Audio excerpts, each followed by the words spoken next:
ರಾಜ್ಯಾದ್ಯಂತನ ಮುಂಗಾರಿ ಮಳೆ ವಿಪರೀತ ಮಳೆ ಆಗಿ ಹೆಸರು ಬೆಳೆ ಅಷ್ಟು ಲಾಸ್ ಆದವು ಸರ್.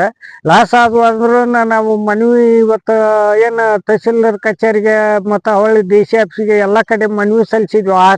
ಮಳೆ ಹಾಳಾದ ಸಂದರ್ಭದೊಳಗೆ ಆಮೇಲೆ ಮಾಧ್ಯಮಕ್ಕೂ ಬಂತು, ಎಲ್ಲದಕ್ಕೂ ಬಂದ್ರೂ ಇವ್ರೇನು ಯಾರು ಒಂದು ರೈತರು ಹೊಲಕ್ಕೆ ಹೋಗಿ ಏನು ಸರ್ವೆ ಬೆಳೆ ಸಮೀಕ್ಷೆ ಮಾಡಲಿಲ್ಲ. ಇವರು ಬೆಳೆ ಪರಿಹಾರನ ಹಾಕಲಿಲ್ಲ.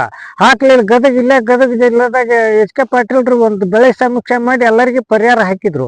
ಆಮೇಲೆ ನಮಗೆ ಇವತ್ತು ಏನೈತೆ ಕೊಪ್ಪಳದೊಳಗೆ ಇವತ್ತು ಪತ್ರಿಕಾ ಮಾಧ್ಯಮದವರು ಇವತ್ತು ಇಲ್ರಿ ಮತ್ತೆ ಏನು ಹೆಸರು ಬೆಳೆ ಪರಿಹಾರ ಹಾಕ್ಲಿಲ್ಲ ಅಂತ ಹೇಳಿದ್ರೆ ನಿಮ್ಮ ಕ್ಷೇತ್ರಕ್ಕೆ ಹಾಕ್ಯಂಡ್ರಿ, ಕನಕೇರಿ ಕ್ಷೇತ್ರ ಕಾರಟಿಗೆ ಹಾಕ್ಯಂಡ್ರಿ, ಮತ್ತು ಉಳ್ಕೆ ತಾಲೂಕು 5 ತಾಲೂಕು ಮರ್ತಿರಲ್ಲ ಅಂತ ಕೇಳಿದ್ರೆ, ಇಲ್ಲ 5 ತಾಲೂಕು ಯಲಬುರ್ಗಿ ಹಾಕ್ತು, ಕುಷ್ಟಗಿ ಹಾಕ್ತು, 5 ತಾಲೂಕಿಗೆ ನಾವು ಪರಿಹಾರ ಹಾಕಾದ್ರೆ ವಿಳಂಬ ಆಗಿರ್ಬೋದು, ಆದ್ರೆ ನಾವು ಅದಕ್ಕೂ ಹಾಕ್ತೀವಿ, ನಾವೇನು ಅವ್ರಿಗೇನು ಅನ್ಯಾಯ ಮಾಡ್ಬೇಕಂತಿಲ್ಲ ಅಂತ ಅವ್ರು ಹೇಳಿದ್ರು.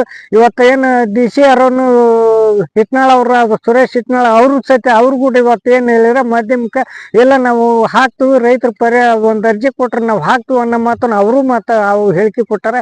ಅವರು ಹೇಳಿಕೆ ಕೊಟ್ಟರೆ ಅವ್ರ ಕಚೇರಿಗೆ ಮತ್ತು ಶಿವರಾಜ್ ತಂಗಡಿಗೆ ಅವ್ರ ಕಚೇರಿಗೆ ಜಿಲ್ಲಾಡಳಿತ ಭವನಕ್ಕೆ ಹೋಗಿ ಆ ಹಿಂದ್ರು ಹಳೆ ಜೆರಾಕ್ಸ್ ಮಾಡಿಸಿ ಲಗತ್ತಿಸಿ ಕೊಟ್ಟು 1 ವಾರ ಕಳೆದ್ರೂ ಇನ್ನೂ ಇದು ಮಾಡಿಲ್ಲ. ಇವರು ಹೇಳಿಕೆ ಕೊಟ್ಟು ಸನಿಯಕ್ಕೆ 2 ತಿಂಗಳು ಆಗಕ್ಕೆ ಬಂತು, ಇನ್ನೂ ಅವ್ರದ್ದು ಮಾಡಿಲ್ಲ. ಈ ಶೀಘ್ರದಲ್ಲಿ ಹಾಕಬೇಕು. ಹಾಕದೇ ಇದ್ರೆ ನಾವು ಏನು ಮಾಡ್ಬಿಟ್ಟು ಒಂದು ಜಿಲ್ಲಾಡಳಿತ ಬಂದು ಉಪವಾಸ ಸತ್ಯಾಗ್ರಹ ಒಂದು ಪೂರ್ಣ ಧರಣಿ ಕುಂದ್ರಬೇಕಾಗುತ್ತೆ 5 ತಾಲೂಕಿಗೆ ಅಂತೂ ಈ ಮಾಧ್ಯಮ ಮೂಲಕ ರೈತ ಸಂಘದ ರಾಜ್ಯ ಉಪಾಧ್ಯಕ್ಷ ಅಂದಪ್ಪ ಕೋಳೂರಿ ಮಾಧ್ಯಮ ಮೂಲಕ ನಮ್ಮ ಮನವಿ ಮಾಡ್ಕೊಂಡಿನಿ.